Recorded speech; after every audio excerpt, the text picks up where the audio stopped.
सुन तस्करी प्रकरणको छानबिन गर्न उच्च स्तरीय समिति आवश्यक नरहेको सरकारको स्पष्टोक्ति। कान्तिपुर समाचारमा आज सरकारसँग 7 बुँदे सहमति भएपछि सहकारी पीडितले गरे राजधानी केन्द्रित आन्दोलन स्थगित। प्रधानमन्त्री दाहालको चीन भ्रमण तयारी सुरु। केन्द्रीय समितिको निर्णय अनुसार कांग्रेसको शनिबारदेखि हुने देशव्यापी अभियानको तयारी सम्बन्धी समाचारसँगै आज हामीसँग हुनेछन् दुर्गम जिल्लामा कर्मचारी जानै नमान्ने परिपाटीको अन्त्य कसरी गर्न सकिएला, अन्तर्राष्ट्रियमा सुडानको खाद्य सङ्कट र खेलकुदमा श्रीलङ्का भ्रमण सकेर स्वदेश फर्कियो नेपाली राष्ट्रिय क्रिकेट टोली। नमस्कार, अब मुख्य समाचार। प्रधान न्यायाधीशमा विशम्भर प्रसाद श्रेष्ठ सिफारिस। राजनीतिक हस्तक्षेप र चेपुवामा परेका न्यायालयको साख उठाउनदेखि छिटो छरितो न्यायसम्मका चुनौती। माओवादी केन्द्रको केन्द्रीय समितिमा नेतृत्वको कार्यशैलीप्रति चर्को आलोचना। अनियमिततामा मुछिएकामाथि छानबिनको माग। विधि सम्मत नचले पार्टी नरहने चेतावनी। दूध राजनीतिको मारमा किसान। दुग्ध विकास संस्थान र निजी डेरीले 3 महिनादेखि रोके किसानको भुक्तानी। कर्मचारीलाई भने स्थितिमा दूध र घिउ। सुडानमा 2 करोड नागरिकले खाद्यान्न सङ्कटको सामना गरिरहेको राष्ट्रसङ्घको तथ्याङ्क। राजधानी खार्तुम सबैभन्दा बढी प्रभावित। सङ्कटसँगै महँगी पनि बढ्यो। र 2 पटकको विजेता जर्मनी फिफा महिला विश्वकपको सम्म चरणबाट बाहिरियो। पहिलो सहभागितामै नकआउट चरण पुगेर मोरक्कोले रच्यो इतिहास।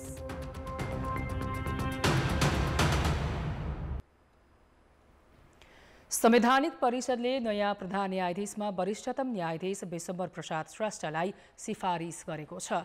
प्रधानमन्त्री कार्यालय सिंहदरबारमा आज बसेको परिषदको बैठकले वरिष्ठतम न्यायाधीश श्रेष्ठलाई प्रधान न्यायाधीशमा सिफारिस गरेको हो। पर्सीबाट रिक्त हुने प्रधान न्यायाधीशमा विशम्भर प्रसाद श्रेष्ठलाई नियुक्तिको लागि सिफारिस गर्ने निर्णय गरेको छ र महालेखा परीक्षक, निर्वाचन आयुक्त, वित्तीय प्राकृतिक स्रोत तथा वित्तीय आयोगको सदस्य र मुस्लिम आयोगको सदस्यको लागि त्यो प्रक्रियाको लागि अगाडि बढाउनलाई 15 दिनको सूचना निकाल्नुपर्ने, इच्छुकहरूको आवेदन माग्नुपर्ने व्यवस्था छ। त्यसको लागि सूचना निकाल्ने भनेर निर्णय गरेको छ। प्रधान न्यायाधीशमा सिफारिस भएका सर्वोच्च अदालतका वरिष्ठतम न्यायाधीश विशम्भर प्रसाद श्रेष्ठ न्याय सेवाको कर्मचारीका रूपमा अदालत प्रवेश गरेका हुन्। 2016 साल असोज 20 गते सुदूरपश्चिमको डोटीमा जन्मिएका श्रेष्ठले कानुनमा स्नातक र मानविकी संकायमा स्नातकोत्तर गरेका छन्। 2039 सालमा शाखा अधिकृतबाट न्याय सेवामा प्रवेश गरेका श्रेष्ठ 2050 सालमा उदयपुर जिल्ला न्यायाधीश नियुक्त भएका थिए। श्रेष्ठ तत्कालीन पुनरावेदन अदालतको न्यायाधीश हुँदै 2073 साउन 17 गते सर्वोच्च अदालतको न्यायाधीश बनेका हुन्। संवैधानिक परिषदले सिफारिस गरेपछि अब संसदीय सुनवाई प्रक्रिया सुरु हुनेछ। संसदीय सुनवाई समितिले अनुमोदन गरेपछि मात्रै राष्ट्रपतिले उनलाई प्रधान न्यायाधीशमा नियुक्त गर्नेछन्। यसबीचमा 65 वर्षे उमेर हदका कारण प्रधान न्यायाधीश हरिकृष्ण कार्की अवकाश पाउन लागेकाले श्रेष्ठ आइतबारदेखि कायम मुकायम प्रधान न्यायाधीश बन्नेछन्। प्रधान न्यायाधीश सहित संवैधानिक निकायका पदाधिकारी नियुक्तिको सिफारिस गर्ने निकाय संवैधानिक परिषदबाटै राजनीतिक दलहरू आफ्नो अभिष्ट पूरा गर्न लाग्ने गरेका छन्। त्यही कारण 1 महिना अगाडि नै प्रधान न्यायाधीश नियुक्तिको सिफारिस गर्नुपर्ने संवैधानिक दायित्वबाट परिषद चुक्दै आएको छ। यही परिवेशमा सर्वोच्च अदालतले नयाँ नेतृत्व पाउँदैछ, तर उसका सामु न्यायाधीश नियुक्तिदेखि पेशी व्यवस्थापनसम्मै चुनौती छ। सर्वोच्च अदालतको आगामी नेतृत्वकर्ताको पहिलो काम नै न्यायाधीशकै संयोजकत्वमा अध्ययन गरी विकृति अन्त्य गर्न सुझाव दिएको प्रतिवेदन कार्यान्वयनमा लैजानु हो, जसमा न्यायाधीश नियुक्तिदेखि मुद्दा व्यवस्थापनसम्मका सबै सुझाव समेटिएको छ। अहिले मुद्दाको पेशी गोला प्रणालीबाट तोकिँदै आएको छ। प्रधान न्यायाधीश न्याय परिषदको नेतृत्वकर्ता भएकाले पनि न्यायाधीश नियुक्ति गर्नुपर्ने दायित्व उसका सामु छ। 2 दिनपछि प्रधान न्यायाधीशले अवकाश पाएपछि सर्वोच्चमा 7, उच्च अदालतमा मुख्य न्यायाधीश 6 सहित 54 र जिल्ला अदालतमा 38 न्यायाधीश नियुक्ति गर्नुपर्नेछ। त्यसमा निष्पक्ष हुँदै दलीय दबावबाट मुक्त भएर अगाडि बढ्न भावी नेतृत्वले आँट गर्नुपर्ने हुन्छ। अहिले अदालतहरूमा क्याडर बाहिरबाट आएका राजनीतिक व्यक्तिको बाहुल्यता भएको भन्दै विरोध हुँदै आएको छ। त्यसको व्यवस्थापन समेत भावी प्रधान न्यायाधीशले गर्नुपर्नेछ।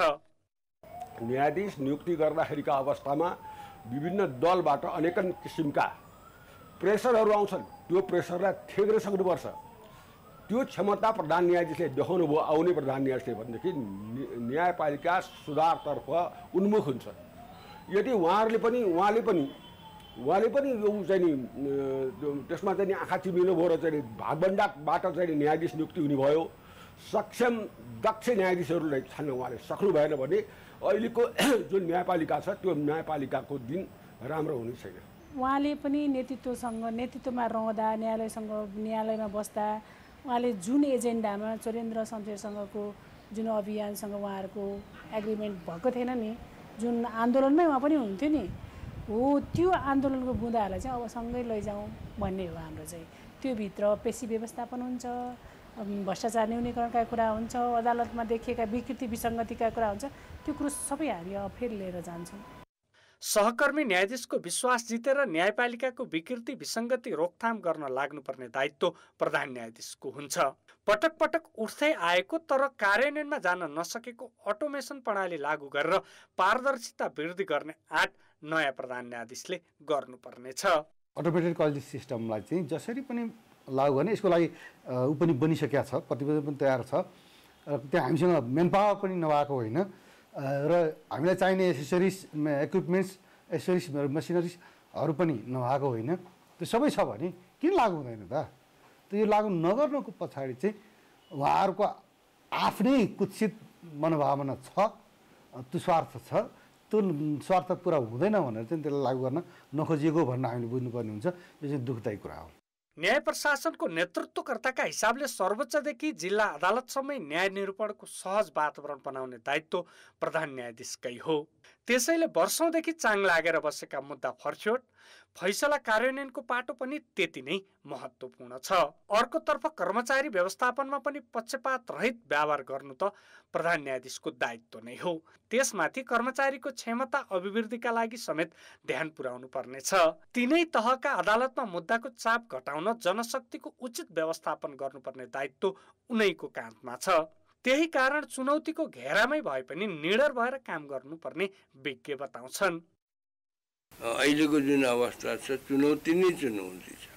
कुनै व्यक्ति म निष्पक्ष भएर काम गर्छु, स्वतन्त्र भएर काम गर्छु, कुनै किसिमको बिचौलियाहरूलाई म नजिक राख्दिनँ, टाढै राख्छु र उसको गन्धसम्म म आउन दिन्न भन्ने कसैले विचार गर्छ भने त्यो व्यक्तिलाई सकभर फेलुअरै बनाउने, असफल बनाउने प्रयास जताततै चारैतिरबाट हुन्छ। न्याय क्षेत्रलाई निष्पक्ष एवं विश्वासिलो बनाउने अवसर पनि अबको न्यायालयको नेतृत्वसँग छ। तर त्यसका लागि राजनीतिक हस्तक्षेप र भागभण्डाबाट भने बाहिर निस्कने आँट गर्न सक्नुपर्छ। कान्तिपुर समाचारका लागि क्यामेरामा श्याम श्रेष्ठका साथ दीपक आचार्य, काठमाडौँ। सत्तारूढ नेकपा माओवादी केन्द्रको केन्द्रीय समिति बैठकमा सदस्यहरूले नेतृत्वको कार्यशैलीमाथि प्रश्न उठाउँदै आलोचना गरेका छन्। उनीहरूले पार्टी कमजोर हुनुमा नेतृत्वको दोष रहेको बताएका छन्। बैठकमा अनियमिततामा मुछिएका नेताहरूमाथि छानबिनको माग समेत उठेको छ। काठमाडौँको कमलादी स्थित प्रज्ञा भवनमा जारी केन्द्रीय कमिटिको दोस्रो दिन धारणा राख्ने क्रममा नेताहरूले पार्टीको विचार र व्यवहार लथालिङ्ग अवस्थामा पुगेकाले जनतामाझ कमजोर बन्दै गएको बताए। उनीहरूले नेतृत्वलाई गाली स्वीकार गरेर अघि बढ्न समेत सुझाव दिएका छन्। उनीहरूले अहिलेकै अवस्थामा नेतृत्व अघि बढ्ने हो भने माओवादी नै सकिने चेतावनी दिएका छन्। पार्टी जस्तो हुँदाखेरि जनताको अपार समर्थन थियो 62 अगाडि, त्यो अवस्थामा पार्टीलाई फर्काउनुपर्छ भन्ने सारा सबैको धारणा हो। हामीले भने अध्यक्ष कमिटी पनि निर्वाचनको निम्ति तयार हुनुपर्छ। आफूले पार्टी स्थापना तयार भइसकेपछि अरूलाई पनि लोलोबद्ध गर्नुपर्ने जरुरी छैन। उहाँले सबैले चाहिँ त्यो निर्वाचन प्रक्रियामा भाग लियो भन्ने चाहिँ कुरा अध्यक्षले त्यो आइन गर्नुपर्छ। त्यस्तो खालको हामीले विधान बनाउनुपर्छ भन्ने खालको चाहिँ यो छलफल अहिले चलिरहेको छ। बैठकमा वरिष्ठ उपाध्यक्ष नारायण काजी श्रेष्ठले भ्रष्टाचारको फाइल एकपछि अर्को खुल्दै जाने र त्यसमा आफ्नै पार्टीका नेताहरूको संलग्नता देखिए पनि नछाड्ने बताए। उनले सरकारको कामलाई प्रभावकारी र पारदर्शी बनाएर नै पार्टीमा जनताको भरोसा पुनर्जागृत गर्ने दावी गरे। उपाध्यक्ष कृष्णबहादुर महराले विघटन वा पुनर्निर्माण मध्ये एकमात्र विकल्पमा माओवादी उभिएको बताए। नेता लेखनाथ न्यौपानेले पार्टी निरन्तर ओह्रालो यात्रामा लागेको भन्दै सरकारले गरिरहेको सकारात्मक काममा पार्टीकै विवेक प्रयोग भइरहेको हो वा शक्ति केन्द्रको निर्देशन भन्दै नेतृत्वप्रति प्रश्न गरेका छन्। नेताहरूले संगठनको आकार चुस्त बनाएर पार्टीलाई पुनर्ताजगी गर्नुपर्ने धारणा राखे। कसका कमजोरीहरू के हुन्, अध्यक्षको कमजोरी के हो, पदाधिकारीको स्थायी समितिको के हो र एवं तरिकाले तत्त ठाउँमा नेतृत्व लिनुभएका नेताहरूको कमजोरीहरू के हो, आत्मआलोचना खोइ भन्ने प्रकारको छलफल छ। नेपाली मौलिकताको समाजवाद कस्तो हुने पहिला स्पष्ट हुनुपर्छ र त्यो समाजवादमा पुग्नको निम्ति 1, 2, 3, 4 चरण र उपचरणहरू कार्यक्रम हामीले लिन सक्नुपर्छ र मात्रै सबैको चित्त बुझ्छ र त्यसरी विचारधारात्मक स्पष्ट भइसकेपछि हाम्रो जीवनशैलीहरू बदलिएर जान्छ। जनतासँग जाने र जनतासँग हातेमालो गरेर अब हामीले चाहिँ भन्नुहोस् न सबैजना तल फर्केर साँच्चीकै एउटा सुशासन सुव्यवस्था चाहिँ अब जनतालाई त्यो खालको एउटा चाहिँ प्रत्याभूति गराउने भन्ने एउटा स्पिरिटमा सबैले सबैलाई चाहिँ भन्नुहोस् न एउटा आलोचना आत्मआलोचना हुँदै फेरि अगाडि बढ्ने भन्ने एउटा स्पिरिट छ। केन्द्रीय समिति बैठकको पहिलो दिन हिजो अध्यक्ष पुष्पकमल दाहालले मौखिक रूपमा आफ्नो राजनैतिक प्रतिवेदन पेश गरेका थिए। त्यसैका आधारमा नेताहरूले आफ्नो धारणा राखिरहेका हुन्। बैठकमा आजसम्म 75 जनाले आफ्नो भनाइ राखिसकेका छन्। सबै सदस्यको कुरा सुनेर अध्यक्षले आफ्नो प्रतिवेदन सार्वजनिक गर्ने तयारी छ। दाहालले आफ्नो प्रतिवेदनमा सुन तस्करीको विषय समावेश गरेका छैनन्। राजस्व अनुसन्धान विभागले सुन तस्करीमा संलग्न थप 4 चिनिया नागरिकको खोजी तीव्र पारेको छ। गत शनिबार ठमेलको भियाना होटलबाट पक्राउ परेका दावा छेडिङको बयानपछि अन्य 4 चिनिया नागरिकको संलग्नता आशंका गरिएको हो। आइतबारदेखि नै खोजी जारी रहेको र उनीहरूलाई भाग्न नदिन त्रिभुवन विमानस्थलसँगै तातोपानी र केरुङ नाकामा समेत उच्च सतर्कता अपनाइएको जनाएको छ। पक्राउ परेका 18 जनामध्ये तस्करीबाट आएको सुनको व्यवस्थापनमा दावाको संलग्नता देखिएको छ। दावाले पक्राउ पर्नु अघि नै दुवै फोन फर्म्याट गरेका कारण दावासँग सम्बन्ध रहेका अन्य व्यक्तिको विवरण लिन कठिन भएको छ। कम्पोनेन्टको रूपमा दावालाई हामीले लिएका छौँ। उनीहरूले प्रयोग गरेका इलेक्ट्रोनिक डिभाइसहरू, उनीहरूले प्रयोग गरेका सोसल साइट्सहरू महत्त्वपूर्ण हुने, कलहरू, एसएमएसहरू पनि महत्त्वपूर्ण हुन्छ। ती सबै कुराहरूको हामीले एनालाइसिस गरेका छौँ। कतिपयको रिपोर्ट आउन समय लाग्ने, स्वाभाविक समय लाग्ने र कतिपय आइसकेको अवस्थामा आइसकेकाको हामीले हेरिराखेका छौँ र आउँदै गरेकाको प्रतीक्षा गर्ने र कतिपय शङ्कास्पद ठाउँहरूको निगरानी र सर्भिलेन्स पनि गरिराखेको छौँ। अनुसन्धानका क्रममा त्रिभुवन विमानस्थलको भन्सार कार्यालयका कर्मचारीको सेटिङदेखि राजनीतिक नेता व्यवस्थापनमा समेत दावा नै सक्रिय देखिएको छ। विभागले आज पनि दावाको सम्बन्धमा रहेका केही व्यक्तिसँग बयान लिएको छ। सुन तस्करीमा सङ्गठित अपराध, विदेशी मुद्रा अपचलन जस्ता विषय रहेकाले अनुसन्धानमा प्रहरीको सहयोग चाहिने विभागको भनाइ छ। विषयगत र क्षेत्रगत कानुनहरूले त्यसमा कुन कुन कुराहरू आकर्षित हुन्छन्, ती कानुन र त्यो सम्बन्धित निकायहरूको क्रियाशीलता पनि आवश्यक हुन्छ। त्यसमा चाहिँ हामीले जुन निकायसँग जस्तो सहयोग लिनुपर्ने, समन्वय गर्नुपर्ने, साझेदारी गर्नुपर्ने र जसरी यो अनुसन्धानलाई निष्कर्षमा पुर्याउँदा ती निकायहरूसँग काम गर्नुपर्ने हुन्छ, त्यही रूपमा हामी काम गर्छौँ, त्यही रूपमा अगाडि बढ्छ। विभागले सुन कसरी आयो भन्ने विषयमा हङकङ स्थित अनुसन्धान कार्यालयहरूसँग पनि समन्वय गरिरहेको छ। साउन 2 मा त्रिभुवन विमानस्थल स्थित भन्सार कार्यालयबाट छुटेको सुन विभागले बरामद गरेपछि सुन तस्करीको रहस्य खुलेको हो। राजस्व अनुसन्धान विभागले मुख्य अभियुक्त अझै भेटाउन सकेको छैन। तस्करीमा सङ्गठित गिरोह नै संलग्न रहेको अनुमान छ। 90 दिन अगावै अनुसन्धान टुङ्गोमा पुर्याउने विभागका अधिकारीहरूले बताएका छन्। यसैबीच सुन तस्करी प्रकरणमा पक्राउ परेकी भन्सार एजेन्ट रुकमिना सुब्बालाई भने विभागले साधारण तारिखमा रिहा गरेको छ। क्यान्सर पीडित सुब्बालाई उपचारका लागि रिहा गरिएको हो। प्रमुख प्रतिपक्षी दल नेकपा एमाले 1 क्विन्टल सुन तस्करी प्रकरणको छानबिन गर्न उच्च स्तरीय समिति गठनको माग गर्दै राष्ट्रिय सभाको बैठक अवरुद्ध गरेको छ। राष्ट्रिय सभाको आजको बैठक सुरु हुनासाथ एमाले सांसदहरूले सुन तस्करी प्रकरणको छानबिनका लागि उच्च स्तरीय समिति गठन गर्न माग गर्दै अवरुद्ध गरेका हुन्। तथ्य सत्य छानबिनका निम्ति उच्च स्तरीय समिति बनोस्। जबसम्म त्यो बन्दैन, जबसम्म ती कुरालाई कारबाहीको दायरामा ल्याउनको निम्ति सरकार तयार हुँदैन, तबसम्म चाहिँ यी कार्यसूचीहरू कार्यसूचीमा जे विषयहरू उल्लेख भएका छन् ती कुरा अगाडि नबढाइयोस्।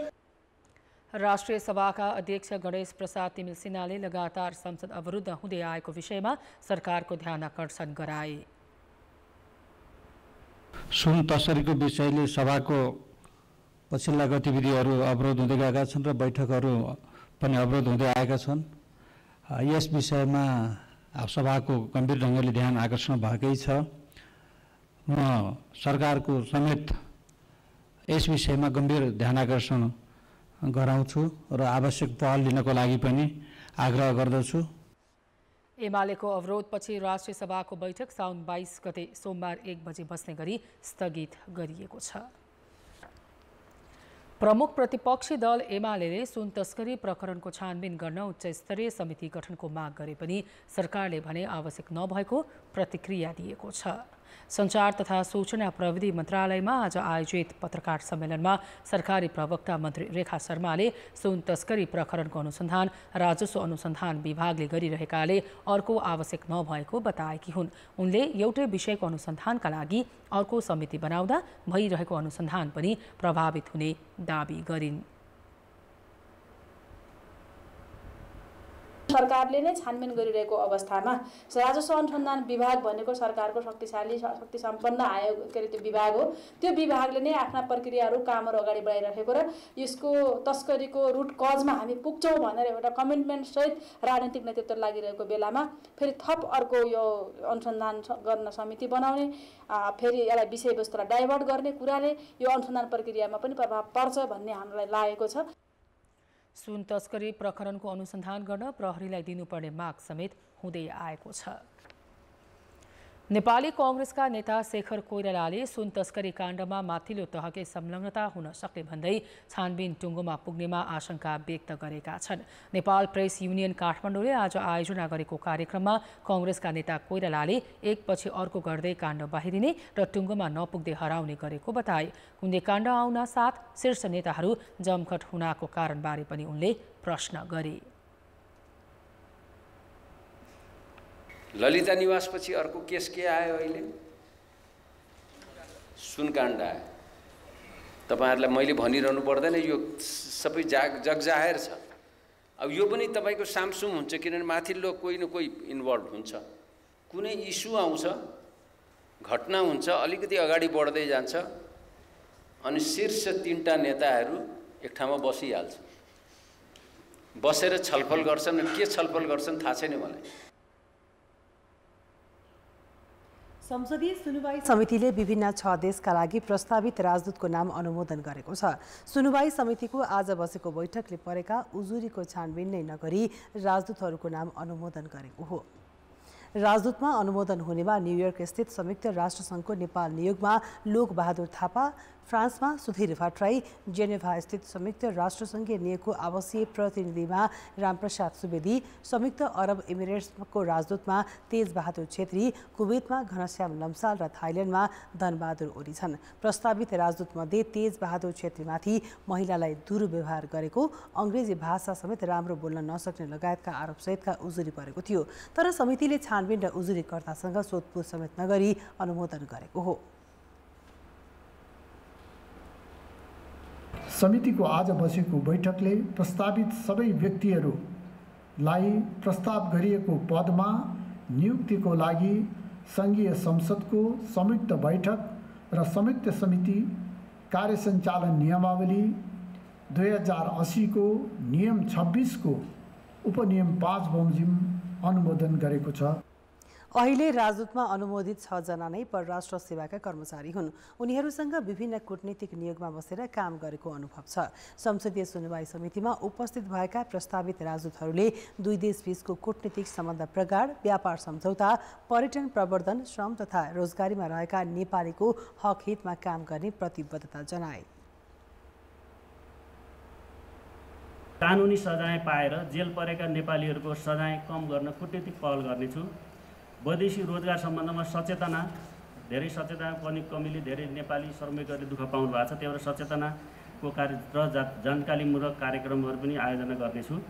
सबै मुलुकहरूसँग हाम्रो व्यापार घाटा रहेछ, पर्यटनको सम्भावना रहेछ, बढ्न सक्ने सम्भावना रहेछ, व्यापार घाटाको अवस्था रहेछ। लगानीको हिसाबले सिङ्गापुर राम्रै नै स्थितिमा छ, तर जुन रूपमा हुन सक्थ्यो त्यो रूपमा आएको छैन। र मेरो प्रयास भनेको यी क्षेत्रहरू जुन क्षेत्रमा मैले आवश्यकता पहिचान गरेँ त्यो कार्यान्वयन गर्नेतिर मेरो जोड हुनेछ।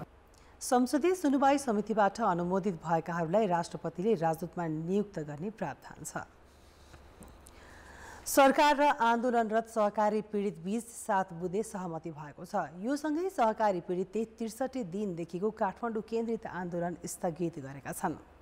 सहकारी पीडित र भूमि व्यवस्था, सहकारी तथा गरिबी निवारण मन्त्रालय बीच सहकारी संस्थाका बचतकर्ताको बचत फिर्ता गर्न तत्काल बचत तथा कर्जा सुरक्षण कोष स्थापना गर्ने सहमति भएको छ। त्यसैगरी कर्जा सूचना केन्द्र र कर्जा असुली न्यायाधिकरणको स्थापना गर्न मन्त्रालयले तत्काल प्रक्रिया अघि बढाउने सहमति भएको छ। सहमतिपछि भूमि व्यवस्था, सहकारी तथा गरिबी निवारण मन्त्री रञ्जिता श्रेष्ठले माइतीघर मण्डलामा धरना बसेकालाई सम्बोधन समेत गरेकी छन्। उनले बचतकर्ताको रकम फिर्ता गर्न पहल गर्ने प्रतिबद्धता जनाएकी छन्। दुःख खेपेर नबस्नु होला। तपाईहरूले राख्नु भएको, तपाईहरूले बचत गर्नुभएको तपाईहरूको एक रुपियाँ हामीले फिर्ता गर्ने कोसिस गरिरहेका छौँ। हामी पक्कै पनि तपाईहरूले दुःख गरेर जम्मा गर्नुभएको रकम फिर्ता गर्ने पहल गरिरहेका छौँ। मन्त्री श्रेष्ठले सहकारी क्षेत्र सुझाव कार्यदलमा धरनामा बसेकाबाट 3 जना समावेश गर्ने आश्वासन दिएकी छन्।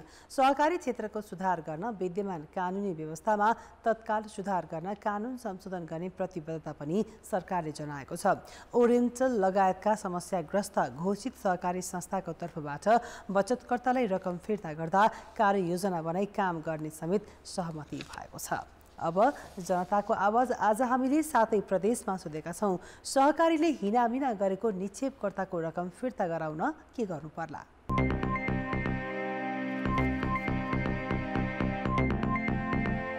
सहकारीको सम्पत्तिहरू कहाँ छ त्यसको खोजबिन गरी त्यसैबाट चाहिँ निक्षेपकर्ताहरूलाई लगानी फिर्ता गरिदिने माहौल चाहिँ सरकारले मिलाउनु पर्ने। पहिला कारबाहीको प्रक्रियामा ल्याउन पर्यो र उनीहरूबाटै सरकारले पहल गरेर ऋण असुल गरिदिन पर्यो। सम्पत्तिलाई लिलाम गरेर हुन्छ या चाहिँ उनीहरूबाट जसरी पनि असुल गर्नुपर्ने हुन्छ। जसले हिनामिना गर्नुहुन्छ उहाँलाई चाहिँ सरकारले लिएर आउनु पर्यो। सम्पत्तिहरू खोजेर बाँड्न चाहिँ दिनुपर्ने जस्तो लाग्छ। मेरो बहिनी पैसा डुबिया छ राजधानी समूहबाटको कुन छन् अझ सदस्य उनको जग्गा बेचेर भए नि पैसा त असुल हुनु पर्यो। कडाभन्दा कडा नीति लिएर आएर डुबेको रकम फिर्ता गरे मात्र फेरि पनि सहकारीमाथिको भरोसा जाग्ने गरेको। कानुनी कारबाही कसरी हुन्छ त्यो दायरामा ल्याउन जरुरी छ। नेपाल सरकारबाट इजाजत लिएर यिनीहरूले काम गरेको हुँदा यसको जिम्मेवारी स्वयं नेपाल सरकार नै हुनुपर्दछ। सहकारीलाई कारबाही गरेर त्यो पैसा चाहिँ फिर्ता हुनु पर्यो। सरकारले त्यसको नियन्त्रण गरेर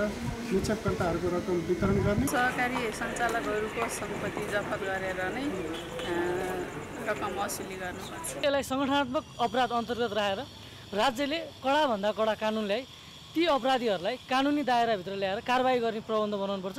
कडाभन्दा कडा कानुन दिएर चाहिँ तिनीहरूको चाहिँ पाउने जस्तै रकमहरू चाहिँ फिर्ता दिनु पर्यो। राष्ट्र ब्याङ्कले फोकस गर्नुपर्छ किनकि संस्था उहाँले दिएको। नेपाल राष्ट्र ब्याङ्कले अनुगमन गरिदिनु पर्यो। सरकारवाला निकायहरू छ तिनीहरूको काम एकदमै फितलो भयो। राज्यले चाहिँ मुख्य दायित्व राज्यको हो र राज्यले नै यसलाई चाहिँ अब यो समस्या समाधान गर्नतर्फ लाग्नुपर्छ। सरकारले कडाभन्दा कडा कानुन बनाएर निक्षेपकर्ताको रकम फिर्ता गराउनु। जायज जेठा जे छ नि पहिला त्यो सम्पत्ति रोका गर्नुपर्छ। उसको नाममा भएको, सञ्चालकको नाममा भएको रकमको दुरुपयोग गरेको हुनाले त्यस्तो कुराहरूको छानबिन गरेर निक्षेपकर्तालाई चाहिँ नेपाल सरकारले न्याय दिनुपर्छ।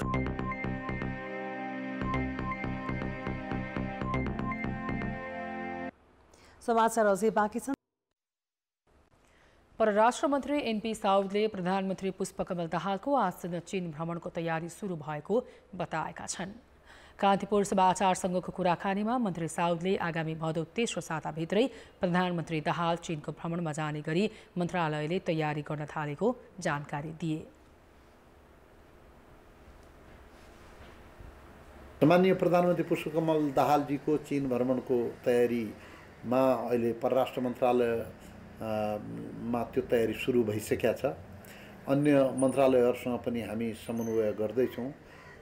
उहाँ चाहिँ सेप्टेम्बरको तेस्रो चौथो सातातिर भ्रमण गर्दै हुनुहुन्छ। मन्त्री साउदले भ्रमणका क्रममा चीनसँग नेपालले गर्ने व्यापार बढाउने विषयलाई प्राथमिकतामा राखिने जानकारी दिए। त्यसैगरी चीनले नेपाललाई दिँदै आएको अनुदान बढाउने, कोरोना कालमा बन्द भएका नाका खोल्ने लगायतका विषयमा छलफल हुने उनले बताएका छन्।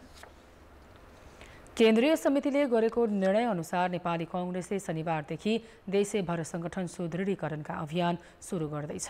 त्यसका लागि 77वटै जिल्लामा केन्द्रीय सदस्य खटिएका छन्। कांग्रेसले पहिलो चरण अन्तर्गत 10 दिने संगठन सुदृढीकरणका लागि केन्द्रीय सदस्य परिचालन गरेको हो। अभियान अन्तर्गत 64 जिल्लामा केन्द्रीय सदस्य र बाँकी 13 जिल्लामा पूर्व केन्द्रीय सदस्य र आमन्त्रित सदस्य खटिनेछन्। जिल्लामा खटिएका सदस्यले अपूर्ण रहेका जिल्ला कार्य समितिलाई पूर्णता दिन सघाउनेछन्। त्यस्तै अधिवेशन नभएका तल्लो तहलाई सक्रिय गराउन सहयोग गर्नेछन्। अक्षर छ तल्लो तहमा पुगोस् र तल्लो तहका संरचनाहरूले जनताको बीचमा लिएर जाउँ, त्यो नै मूल उद्देश्य हो। र यो गर्ने क्रममा स्वाभाविक रूपमा सङ्गठन सुदृढीकरण गर्न, सङ्गठन विस्तार गर्न, पार्टीको सिद्धान्त, नीति, कार्यक्रम र समसामयिक दृष्टिकोणहरूलाई जनताको बीचमा लिएर जान यसले मद्दत गर्छ। पार्टीको आन्तरिक विवाद समाधान, नयाँ क्रियाशील सदस्यता वितरण र नवीकरण लगायत काम पनि यो चरणमा हुनेछन्। दोस्रो चरणमा भदौ 10 देखि 24 गतेसम्म समुदायमा आधारित राष्ट्रव्यापी अभियान सञ्चालन गर्ने तयारी कांग्रेसको छ। देशभरका 753 स्थानीय तहमध्ये 162वटा निमित्त प्रमुखको भरमा चलिरहेको छ, जसमध्ये 70% भन्दा बढी हिमाल र पहाडका दुर्गम क्षेत्रमा यो समस्या छ। हिमाली र पहाडी दुर्गम क्षेत्रमा कर्मचारी जानै मान्दैनन्। सरकारले भने दुर्गम क्षेत्रमा कर्मचारी व्यवस्थापन नै नगरी सुगम क्षेत्र रोज्न कर्मचारीलाई आह्वान गरेको छ। अनलाइन आवेदन दिन मिल्ने गरी गरिएको आह्वान अनुसार हालसम्म 219 कर्मचारीले दुर्गमबाट सुगम क्षेत्र झर्न चाहेको भन्दै निवेदन दिएका छन्। यदि सुगम ठाउँमा आउन इच्छुक कर्मचारीहरू हुनुहुन्छ, उहाँ विविध कारणले योभन्दा अगाडि त्यस्तो अवसर पाउनु भएको छैन भने अहिले तपाईँहरू आउन चाहनुहुन्छ भने निवेदन दिन सक्नुहुन्छ, अनलाइनबाट निवेदन दिन सक्नुहुन्छ भनेर आह्वान हामीले गऱ्यौँ र निवेदन आउने क्रम सुरु भइसकेको छ र हामीले सरुवा व्यवस्थापनको सुरुवात पनि गरेका छौँ। निजामती सेवा ऐनमा सुगम क्षेत्रका कर्मचारीलाई 2 र दुर्गमकालाई 1.5 वर्षमा सरुवा गर्ने व्यवस्था छ, तर अधिकांश कर्मचारी सुगममै बस्न प्रयत्न गर्छन्। सङ्घीय मामिला तथा सामान्य प्रशासन मन्त्रालयले सिंहदरबार र वरिपरिका कार्यालयमा 3 वर्षभन्दा बढी बसेका कर्मचारीको पनि सरुवा गरेको छ। मन्त्रालयले पहिलो चरणमा गरेको मङ्गलबार मात्रै 14 उपसचिव र 8 शाखा अधिकृतको सरुवा गरेको हो। सुगम क्षेत्रमा कार्य अवधि पूरा गरेकालाई दुर्गम क्षेत्रमा खटाइएको दाबी मन्त्रालयले गरेको छ। अब जनमतको अन्तिम परिणाम। जनमतमा हिजो हाम्रो प्रश्न थियो, सरकार र निर्माण व्यवसायी बीच किन विवाद बढेको होला? ए, व्यवसायीले काम नगरेर, बी, सरकारले भुक्तानी नदिएर, र सी, देखावटी विवाद। जनमतको अन्तिम परिणाम यस्तो छ, ए, व्यवसायीले काम नगरेरमा 55%, बी, सरकारले भुक्तानी नदिएरमा 28% र देखावटी विवादमा मात्र 17% मत प्राप्त भएको छ। अब आजको प्रश्न। जनमत। कर्मचारीहरू दुर्गममा जान किन नचाहेका होलान्? ए, जिम्मेवारी बोध नभएर, बी, सेवा सुविधाको कमी, र सी, दण्ड सजायको अभाव। जनमतको अन्तिम परिणाम भोलि बेलुका 8 बजेको कान्तिपुर समाचारमा प्रसारण गर्नेछौँ। कृपया न्युज स्पेस AB वास्ती टाइप गरी 34001 मा SMS गरी आफ्नो मत व्यक्त गर्नुहोला। देशका 70 जिल्लामा डेङ्गी संक्रमण देखिएको छ भने संक्रमणका कारण 7 जनाको ज्यान गइसकेको छ। डेङ्गी संक्रमणका कारण ज्यान गुमाउने सबै धरानका रहेको एपिडेमियोलोजी तथा रोग नियन्त्रण महाशाखाले जनाएको छ। सुनसरी अहिले डेङ्गीको प्रकोप सबैभन्दा बढी देखिएको जिल्ला हो। 1 महिनाको अवधिमा मात्र यहाँ 2139 जनामा संक्रमण देखिसकेको छ। 70 वटा जिल्लाबाटै बिरामी देखिएको हुनाले डेङ्गुको लामखुट्टे सबै ठाउँमा छ र डेङ्गुको भाइरस सबै ठाउँमा छ र जति बेला जहाँ पनि आउटब्रेक हुनसक्छ भन्ने हिसाबले हामी तयारी हुनुपर्छ एउटा। र अर्को चाहिँ महत्त्वपूर्ण कुरा, गत वर्ष डेङ्गु थिएन भनेर हामी चाहिँ चुप्प लाग्नुपर्ने अवस्था छैन र गत वर्ष थिएन भने त्यहाँ झन् बढी सम्भावना छ डेङ्गुको आउटब्रेक हुने। काठमाडौँको सामाखुसी खोलामा साउन 7 गते खसेर बेपत्ता भएका नाबालक साजन बुढा मगरको शव आज फेला परेको छ।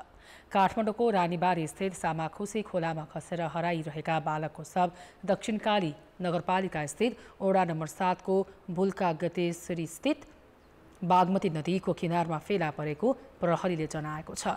प्रहरीले अभिभावकसँग शनाखत गराई पोस्टमार्टमका लागि त्रिवेणी अस्पताल महाराजगञ्ज पठाइसकेको जानकारी दिएको छ।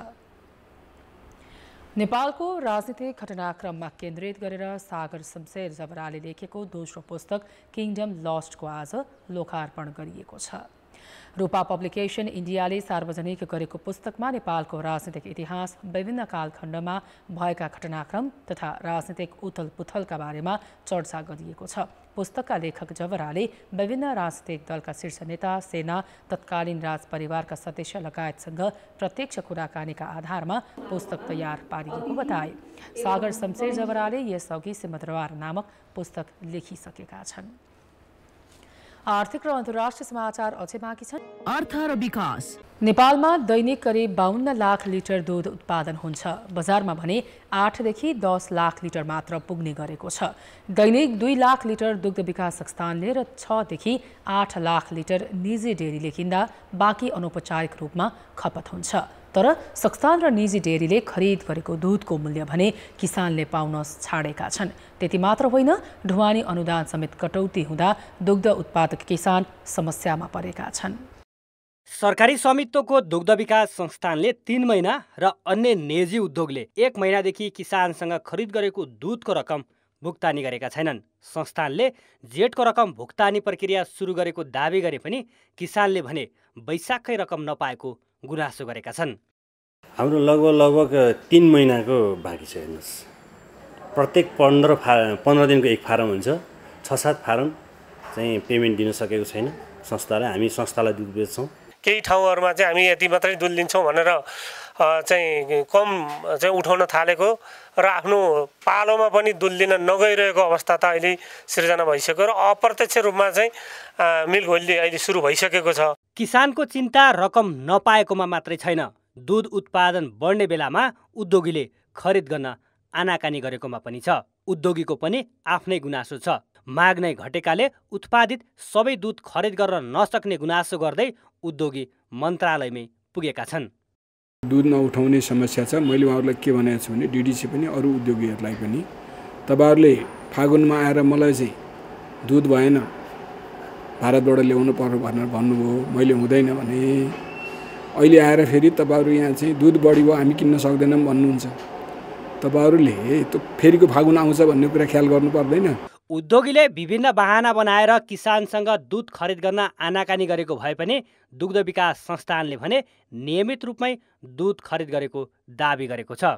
डिडिसीले दूध उठाइरहेको छैन भन्ने कुरा चाहिँ होइन। हामीले आफ्नो नेटवर्कको हामीसँग जोडिएका जति पनि सहकारी दूध उत्पादक सहकारी संस्थाहरू छन्, हामीले त्यहाँबाट नियमित रूपमा दूध उठाउने काम चाहिँ हामीले गरिरहेछौँ। त्यसो त संस्थानले किसानलाई दिँदै आएको प्रति लिटर 10 रुपियाँ ढुवानी अनुदान समेत साउन 1 गतेदेखि खारेज गरिदिएको छ। यो सँगै निजी डेरी उद्योगले पनि ढुवानी अनुदान खारेज गर्दा त्यसको असर किसानलाई नै परेको छ। उत्पादन लागतै महँगो छ एक त होइन, त्यसमा पनि समयमा पेमेन्ट दिँदैन। त्यसमा पनि अस्ति साउन 1 गतेदेखि त दिइरहेकोमा 4 रुपियाँ चाहिँ 5 रुपियाँ अझै यो ढुवानी कस्ट के कस्ट भनेर दिएको 5 रुपियाँ चाहिँ खारिज गरिदियो। कि हाम्रो व्यवसाय गरेर पनि कहिल्यै पनि पटक पटक एउटा समस्या चाहिँ आइरहने त्यसको समाधान चाहिँ खोजिदिँदै नखोज्ने गर्नाले गर्दा हामी किसान त धेरै मारमा छ अहिले। दुग्ध विकास संस्थानले काठमाडौँ उपत्यकामा मात्रै दैनिक 75,000 लिटर दुध बजारमा पठाउने गरेको छ। मासिक 22 करोड रुपियाँको दुध खरिद गर्ने संस्थानले पछिल्ला 3 महिनादेखि किसानलाई भुक्तानी दिएको छैन। केही हाम्रो यो केही व्यवसायमा केही असहज परिस्थिति उत्पन्न भएको र हाम्रो यो क्यासको इकोसिस्टम बिग्रिएको कारणले गर्दाखेरि केही असहजताहरू चाहिँ आएका हुन्। हामीले चाहिँ जेठको भुक्तानीहरू चाहिँ हामीले दिन सुरु गरेका छौँ। उद्योगले किसानसँग प्रति लिटर 65 रुपियाँमा दुध खरिद गर्छन्। उनीहरूले बजारमा पठाउँदा 98 रुपियाँदेखि 120 रुपियाँसम्म लिँदै आएका छन्। खरिद र बिक्री मूल्यबीच यति धेरै अन्तर हुँदा पनि सरकारी स्वामित्वको दुग्ध विकास संस्थान घाटामा छ। आर्थिक वर्ष 2078-79 सम्म 37 करोड 4 लाख रुपियाँ घाटामा छ। संस्थानको अवस्था सुधारमा सरकारले पहल गरेको देखिँदैन। जनशक्ति पनि आवश्यकताभन्दा बढी छ, ओभर स्टाफिङ छ त्यहाँ एकतर्फ भने, अर्कोतर्फ त्यो भएको त्यहाँको काम गर्नेहरूले पनि भुक्तानी पाउन सकेका छैनन्, किसानहरूले पनि भुक्तानी पाउन सकेका छैनन्। त्यो खरिद बिक्रीको तुलना त्यो सन्तुलन पनि एकदमै बिग्रिएको अवस्थामा छ। त्यसले धेरै कुरा सपार्नुपर्ने छ त्यहाँ। त्यसो त संस्थानले आफ्ना कर्मचारीलाई दैनिक 1 लिटर दुध र महिनामा 1 लिटर घिउ दिँदै आएको छ। त्यति मात्रै होइन, नेतृत्वमा रहनेले आफू खुसी कर्मचारी भर्ती गर्ने प्रवृत्ति रोकिएको छैन। घाटामा रहेको संस्थानमा आवश्यकताभन्दा 2 गुणा बढी अर्थात् 600 कर्मचारी छन्। कर्मचारीको संख्या 1/3 झार्न अध्ययन सुरु गरिसकेको दाबी गरेको सरकारले संस्थानभित्रका विकृति सुधारमा भने चासो लिएको देखिँदैन। कान्तिपुर समाचारका लागि क्यामेरामा राजेन्द्र महर्जन र विनोद कोजुका साथ भरत राउल, काठमाडौँ। संयुक्त राष्ट्रसङ्घको खाद्य तथा कृषि सङ्गठन FAO का अनुसार 2 करोडभन्दा बढी सुडानीले कठिन खाद्यान्न सङ्कटको सामना गरिरहेका छन्। यो सुडानको कुल जनसङ्ख्याको 42% बढी हो। FAOले प्रकाशित गरेको तथ्याङ्क अनुसार 2 करोड 30 लाख सुडानी जुलाईदेखि सेप्टेम्बरसम्म खाद्यान्न सङ्कटबाट गुज्रनेछन्। सुडानको राजधानी खार्तुम खाद्यान्न सङ्कट खेपिरहेको सबैभन्दा ठूलो सहर हो। यसैगरी पश्चिमी डाफर क्षेत्र र दक्षिणी कोर्दोफान प्रदेशमा पनि खाद्य सङ्कट व्यापक रहेको जनाएको छ। राष्ट्रसङ्घ लगायत विभिन्न संस्थाका अनुसार सुडानमा जारी गृहयुद्ध, आर्थिक मन्दी तथा सामूहिक विस्थापनलाई यस चरम खाद्य सङ्कटको कारक मानिएको छ। सुडानमा सशस्त्र द्वन्द्व बढ्दै जाँदा त्यहाँको स्वास्थ्य, शिक्षा, सडक र पूर्वाधारमा व्यापक क्षति पुगेको छ। द्वन्द्व र खाद्य सङ्कट चर्किँदै जाँदा सुडानी जनता महँगीको मारमा पनि परेका छन् भने त्यहाँको कृषि क्षेत्र पनि युद्धको चपेटामा परेको छ। समाचार अझै बाँकी छन्। खेलकुद समाचार। नमस्कार, कान्तिपुर खेलकुद समाचारमा स्वागत छ। राष्ट्रिय पुरुष क्रिकेट टिमका कप्तान रोहित पौडेलले नेपालले टेस्ट राष्ट्रलाई अहिले नै पराजित गर्छ भनेर अपेक्षा राख्न नहुने बताएका छन्। श्रीलङ्का भ्रमण सकेर आज स्वदेश फर्किएपछि रोहितले टेस्ट र एसोसिएट राष्ट्रबीच फरक हुने प्रतिक्रिया दिएका हुन्। इमर्जिङ कपमा सहभागिता जनाएपछि नेपालले श्रीलङ्कामा नै 15 दिनको विशेष अभ्यास गरेको थियो। रोहितले अफगानिस्तानको उदाहरण दिँदै बिस्तारै स्तर बढ्दै जाने भएकाले धैर्य गर्न जरुरी रहेको भनाइराखे। एसोसिएट क्रिकेट र टेस्ट प्लेइङ नेसनमा डिफ्रेन्स भइहाल्छ होइन, त्यो हामीले बुझ्नुपर्ने कुरा हो। अब जस्तो एसोसिएटमा खेल्दाखेरि हामी जित्छौँ भने यो भन्ने चाहिँ कि टेस्टमा जाने बित्तिकै हामी सबै गेमहरू जित्छौँ। स्पेसली अब हेर्नु त भने अफगानिस्तानलाई हेरे हुन्छ, किनभने तिनीहरू पनि अब सुरुमा बिस्तारै इम्प्रुभ गर्दै जान्छन्, ग्रेजुअली इम्प्रुभ गर्छन्। अब एकैचोटि अब हामी एक्सपेक्ट गरिरहेको छौँ कि हामी जान बित्तिकै सबै टिमहरूलाई बिट गरिदिन्छौँ भने, सो आई थिङ्क त्यो चाहिँ अलिकति रियलिस्टिक हुँदैन जस्तो लाग्छ होइन। इमर्जिङ कपमा नेपाल पाकिस्तान एसँग 4 र भारतसँग 8 विकेटले पराजित भएको थियो। एक महिनामै कोही पनि भारतका विराट कोहली र पाकिस्तानका बाबर आजम जस्तो बन्न नसक्ने रोहितको टिप्पणी छ। केही पनि चेन्जेसको लागि बिस्तारै गर्नुपर्छ कि अब भन्नु बित्तिकै अब एक महिनामा केही पनि चेन्ज हुँदैन। एक महिनामा भनौँ न कोही पनि विराट कोहली बन्दैन, कोही पनि भनौँ न बाबर आजम बन्दैन। बिस्तारै टाइम लाग्छ त्यसको लागि। सो त्यो पेसेन्स हुनुपर्छ होइन। जस्तो एउटा सेयिङ पनि छ नि, अब जित्दाखेरि मात्तिनु भएन, हार्दाखेरि हात्तिनु भएन। सो त्यही हो, यति बेला चाहिँ अब अलिकति पेसेन्स भएर काम गर्नुपर्छ सबैजनाले। इमर्जिङ कप र जिम्बाब्वेमा आयोजित एक दिवसीय विश्वकप छनौटमा नेपालले अपेक्षा अनुरूप प्रदर्शन गर्न सकेको थिएन। विशेष गरी दुवै प्रतियोगितामा नेपालको ब्याटिङ प्रदर्शन फितलो रह्यो। इमर्जिङ कपपछिको प्रशिक्षण एसिया कपका लागि सहयोगी बन्ने खेलाडीले बताए अब मोन्टी देसाईको टिम एसिया कपको तयारीमा लाग्नेछ। एसिया कप भदौ 13 गतेदेखि श्रीलङ्का र पाकिस्तानमा हुनेछ। नेपाल, पाकिस्तान र भारत रहेको समूह एमा छ। नेपालले भदौ 13 मा नै पहिलो खेल मुल्तान क्रिकेट स्टेडियममा घरेलु टोलीसँग खेल्नेछ। भारतसँगको खेल भदौ 18 गते श्रीलङ्कामा हुनेछ। काठमाडौँको दशरथ रङ्गशाला पछिको ठूलो वीरगञ्जको नारायणी रङ्गशाला जीर्णद्वारको पर्खाइमा बसेको दशकौं बितिसक्यो। 2042 सालमा निर्माण भएको नारायणी रङ्गशालालाई तिनै तहका सरकारले प्राथमिकतामा राखेका छैनन्। मैदान र प्यारापिट कामै नलाग्ने भएपछि यस रङ्गशालाको खेलप्रेमी र खेलाडीले विकल्प खोज्न थालेका छन्। तत्कालीन अञ्चलाधीश लक्ष्यबहादुर गुरुङको पहलमा 2038 सालमा 17 बिघा 10 कट्ठा जग्गा फुटबल, क्रिकेट र कबड हल निर्माणका लागि खरिद र अधिग्रहण गरिएको थियो। 4 दशक अघि निर्माण भएको नारायणी रङ्गशालामा तत्कालीन राजा वीरेन्द्रले उद्घाटन मात्र गरेनन्, तेस्रो राष्ट्रिय खेलकुद प्रतियोगिता समेत गराएका थिए। तर बिस्तारै रङ्गशालाको मरम्मत सम्भारमा न कुनै सरकारले चासो दिए न त कुनै ठूला प्रतियोगिता नै भए। अहिले 10औं राष्ट्रिय खेलकुदका लागि कर्णाली प्रदेशमा नयाँ रङ्गशाला तयार गरिँदैछ। तर तेस्रो राष्ट्रिय खेलकुद प्रतियोगिता गरिएको वीरगञ्जको नारायणी रङ्गशालाको अवस्था नाजुक बनेको छ। यो आर्थिक वर्षमा अहिलेसम्म लिखित रूपमा जानकारी प्राप्त नभएको र मौखिक रूपमा 1.5 करोड भनेर जानकारी प्राप्त भएको हो। सङ्घीय सरकारबाट मध्य प्रदेश सरकारको शिक्षा तथा सामाजिक विकास मन्त्रालयमा समन्वय र सम्पर्क गर्दा अहिलेसम्म रेडबुक मन्त्रालयमा प्राप्त नभएकोले यकिन हुन सकेन बजेटको सम्बन्धमा। हाम्रो उत्तर र दक्षिणपट्टिको प्यारापेट एकदम भत्किसकेको अवस्थामा छ, डेन्जर जोनमै छ। यहाँनिर दर्शकहरूलाई बसाएर चाहिँ गेम गराउन नसकिने अवस्थामा छ। ग्राउन्डको पोजिसन जुन छ त्यो पनि खराब छ। ग्राउन्डमा पनि हामीले अब ग्राउन्ड त्यो गेम गराउने लायकको पनि ग्राउन्ड छैन अहिले। नारायणी रङ्गशालाको दर्शक बस्ने प्याराफिट भत्किएको छ। अन्य संरचना चोरी भएका छन्। बरु स्थानीय खेलाडी आफ्नै प्रयासमा राष्ट्रिय स्तरका प्रतियोगितामा सहभागी भइरहेका छन्। अब नारायणी रङ्गशालाको अवस्था एकदमै जीर्ण छ। अब त्यहाँ खेल्नुपर्ने वातावरण नै छैन। जस्तो अब प्याराफिटहरू पुरै क्षतिग्रस्त अवस्थामा छ अनि ग्राउन्डहरू पनि अलिकति तल माथि छ, पानी जम्ने हुनाले त्यहाँ खेल्नुपर्ने अवस्थै छैन। नारायणी रङ्गशाला भएको पर्सा मध्य प्रदेशकै धेरै पूर्वाधार भएको जिल्ला हो। खेलकुदका पूर्वाधार संरक्षण गर्न जनप्रतिनिधिहरूले पनि पटक पटक सरकारसँग हारगुहार गरेका छन्। तर सरकारले सुन्दै नसुनेको गुनासो जनप्रतिनिधिको छ। हामीले यो नारायणी रङ्गशालाको जीर्णोद्धारको लागि हामीले केन्द्रमा पनि कुरा उठाएका हौँ। हामी अर्थमन्त्रीजीलाई पनि भेटेर हामी भनेको हो कि यसको लागि केही न केही बजेट छुट्याउनु पर्यो र यो सालमा केही बजेट चाहिँ नि उसको जीर्णोद्धारको लागि चाहिँ छुट्याएको छ भन्ने कुरा पनि मैले थाहा पाएको छु।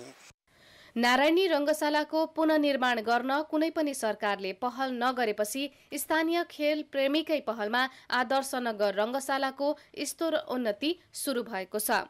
वीरगञ्जलाई खेलकुदको सहरका रूपमा चिनाउन ठूलो धनराशिको गोल्ड कप यही रङ्गशालामा गर्ने तयारी स्वरूप अहिले मैदान सम्याउने काम भइरहेको हो। नारायणी रङ्गशालाको स्थिति अलि जीर्ण अवस्थामा छ हैन। त्यहाँ हामीले गराउने पहिला चाहिँ प्रयास चाहिँ त्यहाँ फर्स्ट अप्सन चाहिँ हाम्रो त्यही थियो गर्ने भनेर। तर हामीले सर्वे गरेर हेर्दाखेरि बुझ्दाखेरि त्यहाँ चाहिँ गराउन नसक्ने स्थिति छ। आदर्शनगर रङ्गशालाको स्तर उन्नतिले मात्र वीरगञ्जमा ठूला प्रतियोगिता सम्भव हुँदैन। तर 35,000 दर्शक क्षमताको नारायणी रङ्गशालाको पुनर्निर्माण गर्न सरकारले पर्याप्त बजेट दिएको छैन। यो रङ्गशाला पुनर्निर्माणका लागि 2 अर्ब 64 करोड खर्च हुने अनुमान छ। तर खेलकुद मन्त्रालयले भने चालु वर्षका लागि 1 करोड दिने आश्वासन दिएको छ। यो बजेटबाट पुरानै बक्यौता 80 लाख तिर्नुपर्ने बाध्यता छ। कान्तिपुर समाचारका लागि पंकज श्रेष्ठको साथमा माधुरी महतो, वीरगञ्ज, पर्सा। खेलकुद समाचार अहिलेलाई यति नै। कान्तिपुर समाचार अहिलेलाई सकियो। कान्तिपुर टेलिभिजन हेर्दै गर्नुहोला। नमस्ते।